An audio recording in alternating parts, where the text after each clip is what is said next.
I'm Oral Hershiser, and I am on the Blue Review.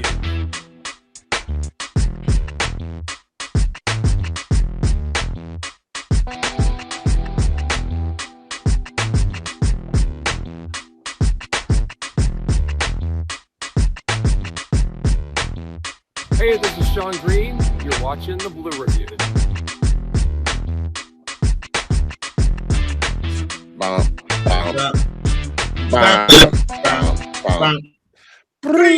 Hey, That would be a bendy. We have the timing right. We finally worked this out. Welcome to the Game 2 edition of the Blue Review presented by LAX. I'm Marcas Grant with Anthony Witrado, Greg Bergman, and Greg Bergman's eyebrows. Here with you get into that.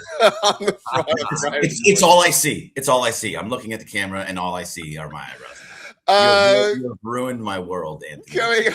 Coming to you on a Friday morning after the Dodgers win their season opener against the Arizona Diamondbacks in what was pretty much a complete performance from start to finish, minus one little Geraldo Perdomo hiccup, but otherwise a pretty great night for the Dodgers. We will get into all of that and more. First, though, I should probably let you know the Blue Review is powered by LAX. We're taking off.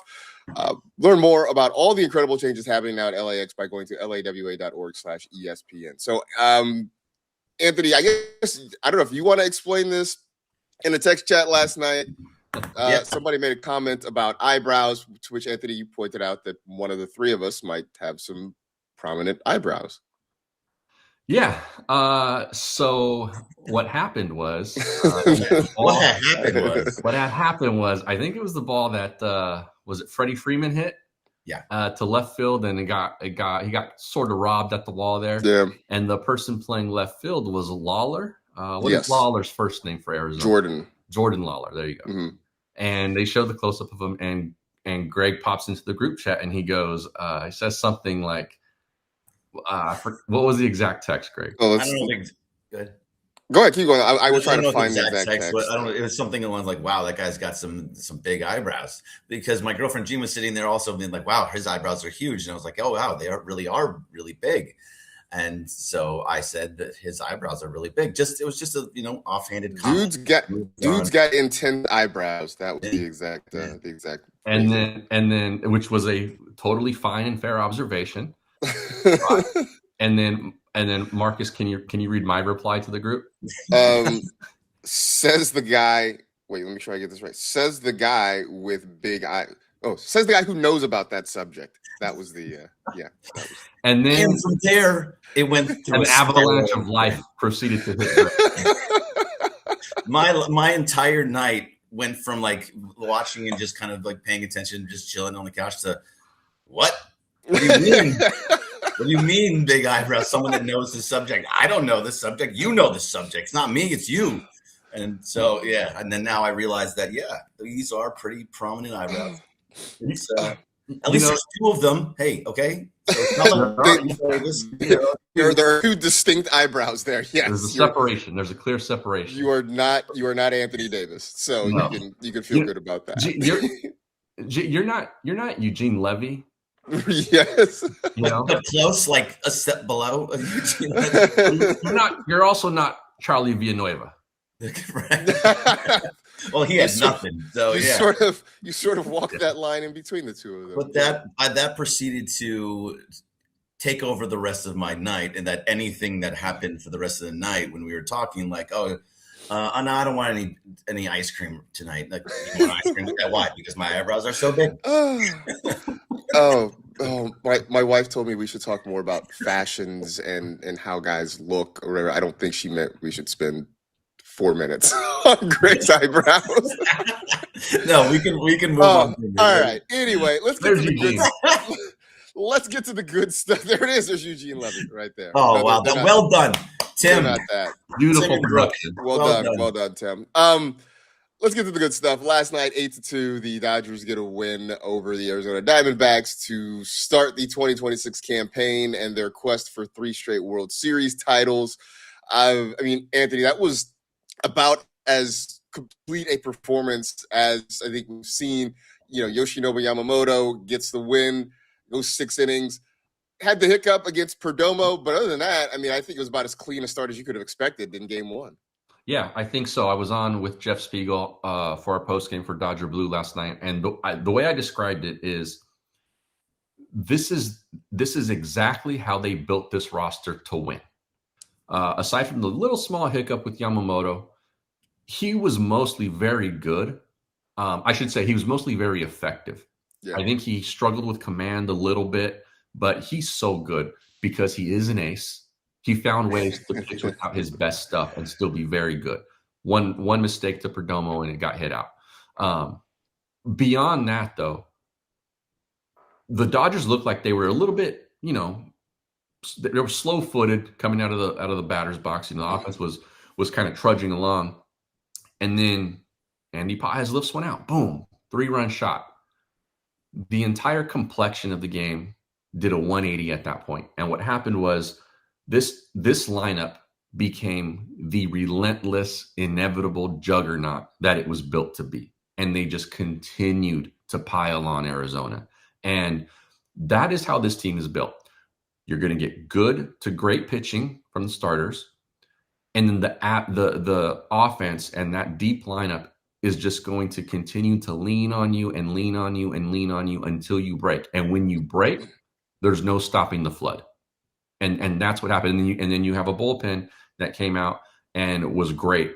And 2 big question marks in that bullpen, Blake Trinan and Tanner Scott, came out and made everybody go, maybe they're not so bad.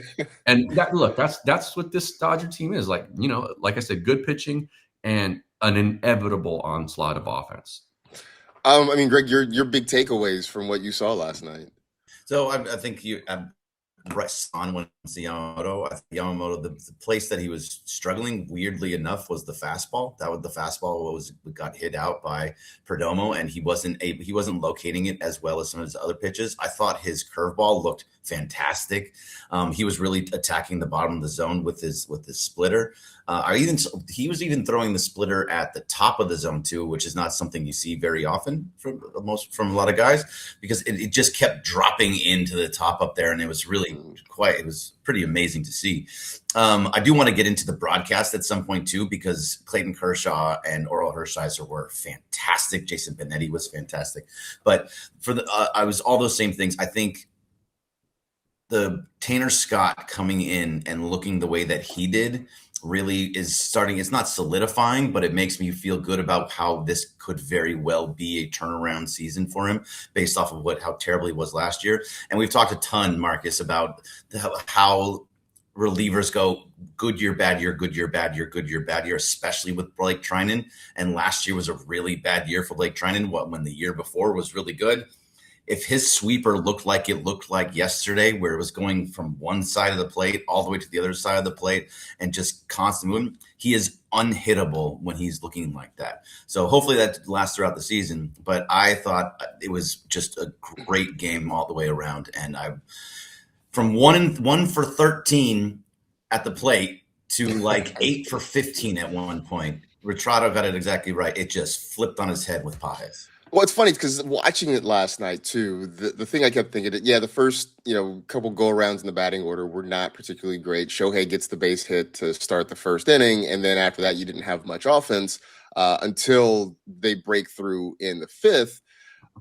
But even then, they were down 2-0, and I just kept thinking in my head, well, at some point we're going to get through. We're either going to get a third time through the lineup against Gallen, or they're going to go to the bullpen, which either way feels like bad news for the Diamondbacks. The fact that they only got 2 didn't seem like it was going to be enough last night. And sure enough, we get to not even the third time through the lineup. It's the bottom of the second part of that lineup, right? Where you have Muncy who gets on, then Teo beats out a little dribbler up the third baseline before Pages hits the home run. And at that point, it was sort of off and running. And so this team continues to just be inevitable. I mean, as that rally is happening, I'm getting texts from all my friends who are not Dodger fans, like walking, "Oh, yeah, you go great, yeah." I'm like, yeah. I mean, it's just we are the bad guys. We accept that. That's just who it's going to be for 162. But But Yeah, did you see? I think you saw.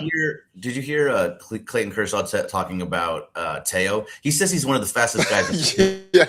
He's the third fastest guy in the team, and I've watched Teo a lot. He was my favorite player 2 years ago on the team. He was struggled a ton last year. Speed wasn't what I thought about with Oscar Fernandez. I mean, I think Clayton was comparing Teo to himself. Right.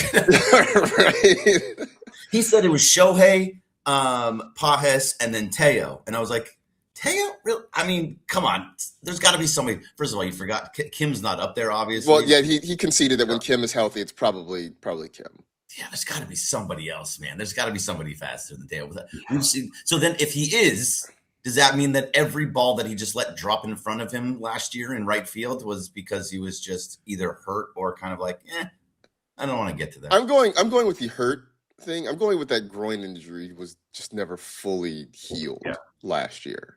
I'm with you. I think it was a little combination of he's nursing that thing, and so it was like I could go all out for this one, and I think I'm going to pull up so I can play tomorrow. Because in 24 he was terrible defensively, but we didn't ever question his effort. Right.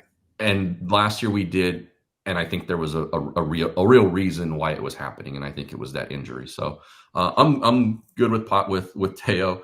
A healthy Teo is going to be a good Teo, I think. Yeah, I agree. But since you brought up Kershaw, talking about that sort of thing, you want to talk about the broadcast, which I thought was really good. I was surprised to go on social media last night and see a lot of people saying they thought Clayton Kershaw was boring. And so I'm like, crazy. I'm like, am I looking through this through blue-colored glasses? I mean, I was the Principal Skinner meme, like, could it be that he was boring? No, it's the posters who were wrong. But I mean, on the whole, I'm with you, Greg. I thought it was a well-done broadcast. I thought Jason Benetti did a great job of not only, calling the action, but sort of integrating all of the guys he had, having to work with Gonzalez and Hershiser and Kershaw. Like, I thought, especially considering the kind of excess, I think, of the Netflix broadcast the night before, I thought this was well done. Yeah, I thought it was really well done. I thought, like you said, Jason Benetti did a great job moving between Gonzalez and Oral and Kershaw. I thought Kershaw was really good. But I will say this: if I was a Diamondbacks fan, I would have absolutely hated it. I would have thought it was the worst broadcast ever because apart from the 8-2 beating they took last night. As a Dodger fan, it was maybe one of the better broadcasts I've heard in a while. For a national broadcast. For anybody else that's not a Dodger fan, and the fact that you had to watch it on NBC or Peacock, you couldn't watch it on your local RSN, they must have been so annoyed and so mad because it was so Dodger heavy the entire time through. Every question was about Yamamoto or what is going on with the Dodgers and all these different things. I felt like, they would mention something with Perdomo or mention something with Corbin Carroll, but it was very, very Dodger centric. And so that's why I liked it. But it was skewed. Yeah, I guess because I am watching this through a Dodger lens. Like, there were times when it felt like I hadn't heard Luis Gonzalez's voice for a while. I also think you had a lot of conversation between Oral and Kersh. Obviously, they know each other, have known each other for a long time. You've had Kershaw on the Dodger broadcast. And so you had a lot of conversation between the two of them. But I mean, I don't know, Anthony. I thought it was a really well done broadcast overall. Yeah, Benetti is one of the best in the business. So if somebody was going to make this kind of setup work, it was going to be him, I thought.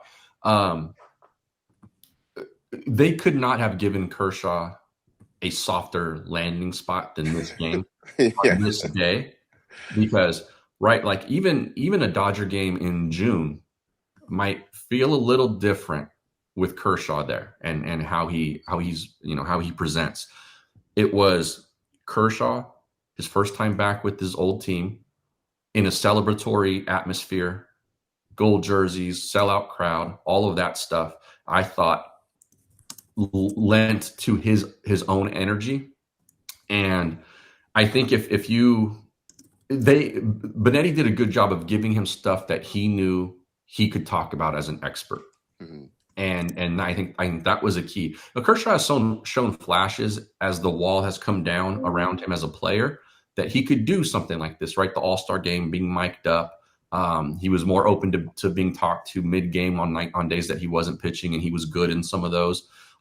So I think he can be very good at this. I think we saw the best of what it could be, though, given all the circumstances and all of that stuff. I will say this. I think that if you aren't a Dodger fan and you're not looking at it like that, because everything that he was so good speaking about for the most part was inside clubhouse type of stuff. Yeah. You know, here's what I know about this team. Here's what I know about this player. If he's doing, you know, a Tigers Guardians game was the example I used. How is he that good? Maybe not, but I still think he's very capable of doing this kind of role. Yeah, I mean, I think he's still capable of at least kind of taking you through how a pitcher might think in a situation, right? Like how a pitcher might attack a certain kind of hitter. Would you stay away? Would you go soft? Would you try to bust somebody out of the hand? I think those sorts of things he would be still very good at. He wouldn't, to your point, know the inner workings of the Tigers clubhouse, or maybe know how players sort of get along or anything like that. Like that part, I think would definitely be a little bit more of a challenge for him. So I'm curious how this goes. The other thing, and I don't know if either of you know this, I mean, because we saw opening day where it was Matt Vasgersian in the booth with Hunter Pence and CC Sabathia for Giants Yankees. Then last night you had Hershiser and Gonzalez for Dodgers Diamondbacks. Is this going to be the norm for some of these national broadcasts where they're going to pull guys from their respective teams? I mean, it's been interesting, but it feels like you also don't get chemistry that you would want on a national broadcast. I don't know if you guys had them. So, I mean, I don't know that for sure, but at the same time, I think you see a lot of because we're moving this way to streaming services, and every streaming service is going to have some. This is really the start of it for baseball. It's already been happening in football and basketball, but baseball is now really leaning into all these. They tried it kind of with the Apple TV broadcasts, and they're starting to find a little bit of a groove. I think they're going to start finding as many guys as they can to make it themselves more interesting and more watchable. We will watch because X is on here. Maybe you'll watch more because this guy is on here, and just try to like cycle through all those X players, because most of the time they understand the game better than just an analyst. So like the play-by-play guy. So I think we're going to see a lot more of that, and we'll see like when it gets, eventually it's going to be on Amazon. I don't know if there's games on Amazon this year, but it'll eventually be on Amazon. And when they do, I'm sure they will do basically the same thing. Bubba Holmberg says Kershaw's a worker. He will put in the time. I do not doubt that. No, do not doubt that at all. Big picture, obviously the Dodgers all by themselves in first place in the National League West because the Padres, Giants, and Diamondbacks all lost. The Rockies have yet to start their season. Anthony, Greg and I were talking the other day, just kind of gaming out how we think the division is going to go. Obviously, it was easy for us to put the Dodgers at 1, to put the Rockies at 5. It was 2, 3, 4. We were sort of trying to figure out how those separate. Have you figured out how, what happens behind the Dodgers in the NL West this year? It's tough. It's tough because none of those teams really got significantly better, and the Dodgers did. And so none of them are significantly better than the other, of those three in the middle of the sandwich there. The Padres got significantly worse, I think. And so I don't know if they're a 500 team this year, in all honesty. Their win total might start with the 7. So I think almost, and the Giants are, like the Dodgers offense is inevitable. The Giants record is inevitable. They're going to be within a game or two of 500 no matter who they sign, no matter who they lose. That's just who they are now. And so I think for me, it comes down to the Diamondbacks. And I think that they probably finish second just because they have enough talent, I think, and enough pitching. The bullpen is very suspect. Yeah. But that's probably better than your rotation being suspect, which is what the Padres have. And so I think by not being the worst of that group, they finish second. I think that's sort of where Greg and I landed too on that they are probably the next best. The way I looked at it is they're the Dodgers, there's a gap, there's 2, 3, 4, there's a gap, and then there's the Rockies. And And we took the Giants and we pushed them down an extra peg because of Tony Vitello factor. Yeah. That's I think that's totally fair. That thing's either going to be totally fine and we're going to forget that he's a first year, no experience guy, or it's going to blow up in a way that it's a talking point all summer long. So that's kind of where I am too. It's either going to be, I won't say great. It'll be good or it's going to be terrible, but it's Buster Posey in his first real big move in the chair, just taking a big swing and seeing what's going to happen. It's got Jace Tingler vibes to me. And so, and on a much higher scale because you took one from college instead of the minor leagues. Yeah. But they're going to be there. I do want to ask you for when it comes to the Dodgers, what do you guys think of Kyle Tucker's debut? So he comes out, he does get the double, brings in Shohei, and when they were just smacking Gallen around. But do you think that's it's easy? It made it easier for him to be integrated into this team because he does get a hit right away, or because if he would have gone on a streak where it's like he doesn't get a hit for 5 games, we could have been talking about him. Yeah, I think it's always easier for a new guy to come in and kind of get that first one out of the way. I think it doesn't really matter who you are. So yeah, it's nice that now he could still go 1 for 17 or something like that, and people are going to talk about it. But yeah, I think getting that first one out of the way is good. He also got robbed, and I think it was his first at bat, maybe a second at bat by Arenado, which on a ball that could have also been extra bases. The one thing that stood out for me about him, we all knew about he's a selective guy. He's got really good recognition of the zone, doesn't chase a ton. But when you watch a guy every day or you focus in on him, which probably none of us never did when he was in Houston or Chicago that much. Doing that yesterday in that first game, I was like, whoa, this guy's eye and his knowledge of the strike zone is elite. I mean, he was spitting on some pitches that were staying in the eye level strike zone for a lot longer than some others. And he was just watching it fall out and taking it as a ball. So yeah, I'm excited about where he fits in that lineup behind Shohei and in front of Mookie and Freddie, because I think he's going to create a lot of opportunities with how patient he is. Yeah, I sort of enjoyed watching it. I mean, I just thought he had some good at-bats. It was great to see the one finally fall in for the double, because I thought he just had some really good patient at-bats, had some good swings last night. So I have very few concerns.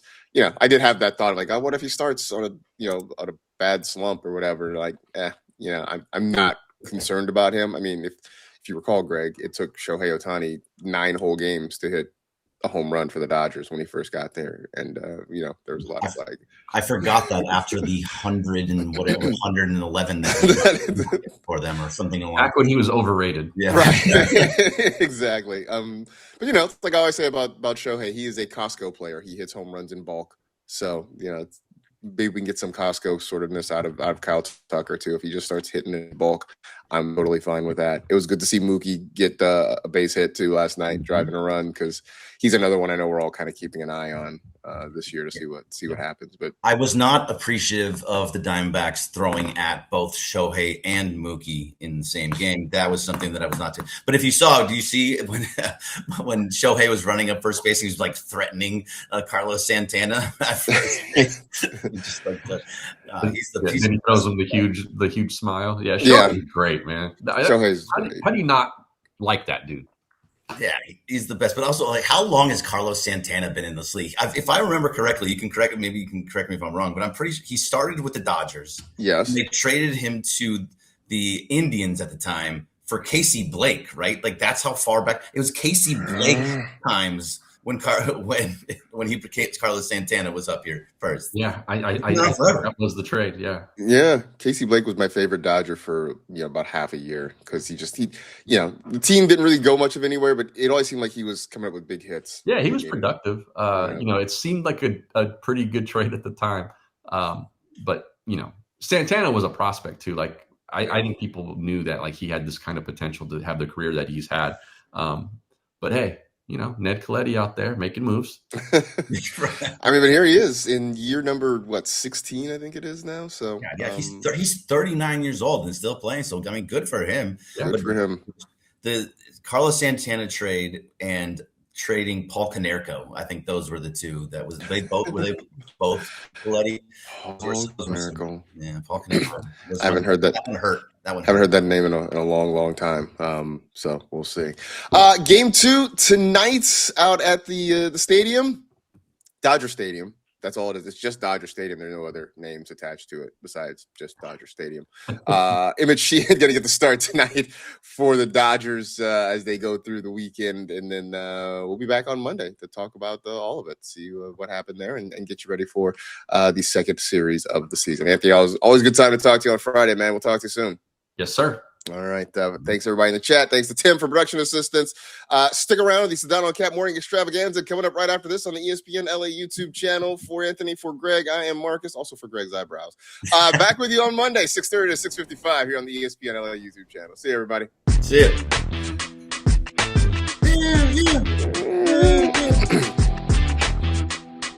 All right. Thanks, Tim. Thanks, Brooke.